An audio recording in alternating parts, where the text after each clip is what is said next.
I remember when Marvel Select first came out, and I was really excited because I was like, these bigger characters are second to none. They do a really great job on all of their toys.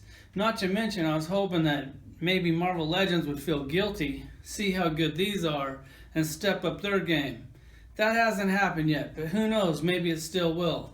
So I was getting all of these at first, but on the 7-inch scale, like when you get a 7-inch Spider-Man, it's like, what do you do with it? Are you going to have a Marvel Select section just in your room?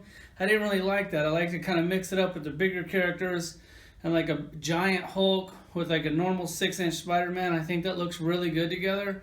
So now all I'm doing is their bigger characters. Hopefully they're going to make more of the bigger characters. Cable is not like a giant guy, but he is much bigger than most of the other characters. So I'm thinking this 7-inch Cable is going to go in really nice with my Legends. Let's check him out.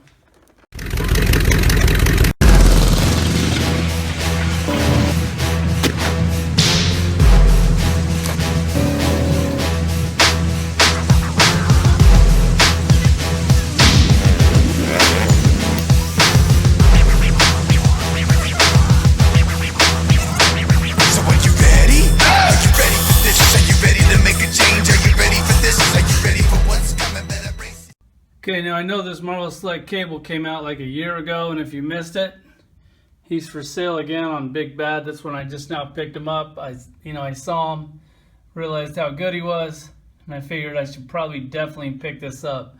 I went ahead and pulled out my other ones kind of for a comparison. You see on size, he's just a little above 7, and then the Marvel Legends one that we just got is just a little under 7. So as far as the scale goes, it's pretty close. So I'm definitely liking the bigger size. As far as paint goes between these two, I definitely like the Marvel Select a lot better. I mean, I do like this Legends one, so I'm not going to beat it up because I think it is a great toy. I just love all the paint apps on the Select. I think they did a really good job on it. And then kind of for a size, I pulled out Deadpool, an old Cable that I probably wish I would have never bought. We got Strife right here. And then these two that came on their little air bike with their machine gun in the front, which I thought these were really good toys and still are. Like, these things still hold up. They did a great job on those. Let's get a closer look at this Select Cable. Okay, as far as his accessories go, he comes with this base like you just beat the shit out of Strife. That's kind of cool. Probably be using that. And then he comes with this giant, massive gun. Just a little bit of detail on the paint. Like, it looks like there's kind of like a black wash. I don't know, maybe not. It's really faint. But this gun is really light, which I like because you put it in his hand. It doesn't want to make him tip over. And then he comes with this gun that fits really loose in his hand, but you can kind of tuck it in his backpack, so because he doesn't hold it very well. And then here's a little holster that this little gun will slip into, and then you put that little gun inside that little holster, and then it'll fit in these pouches on his hips. Or you could just put these two big guns in those two holsters. And you know, that's great detail on that. Love the wash. I think the knife looks really good. Okay, here's a close look at him, and up close, the scruff definitely doesn't look that good. He definitely looks like a guy that lost a few fights. But, you know, a little further away, it actually does kind of look like scruff. But there's tons of detail in this toy, tons of paint. Like, everything's painted really well. The lines are nice.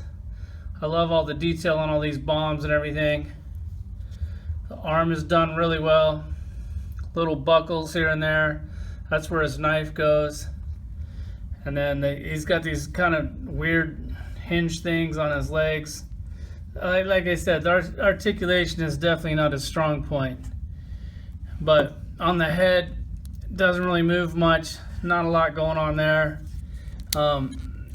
He can turn at the waist. There's no ab crunch. I mean, all this stuff here, it kind of, like, if it was like done in like soft plastic for it could kind of bend, maybe they could have did a joint. They didn't. I'm cool with it. They did a ball and socket shoulder up here. It's really stiff, which is probably a good thing. A single elbow, that's also really stiff. the ball and socket on the wrist here. That's done well. It's got these weird thigh joints, so you can, like, I mean, you really don't want to display them like that, but you can do that. And then as far as moving these legs, they go forward, but then they don't really go back because they hit his butt. So that's kind of a weird joint there. I mean, it's kind of whatever. They have a cut right here on the thigh, which I really like because they have a belt there, so it hides well. A double knee, that's pretty cool.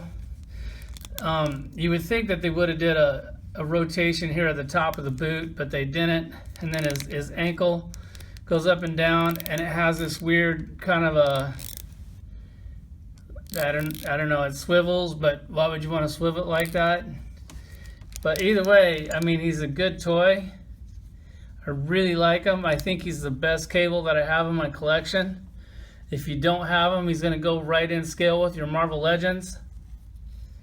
I mean, I highly recommend you pick this thing up. He's like for 24 bucks. I think you're really getting your money's worth, considering Marvel Legends is 22 bucks. You're getting a lot more toy for your money. Granted, they give us a build 'em, but they give us a ton of accessories and a base that you probably don't want anyways. But here he is. I think they did a great job. Thanks for watching.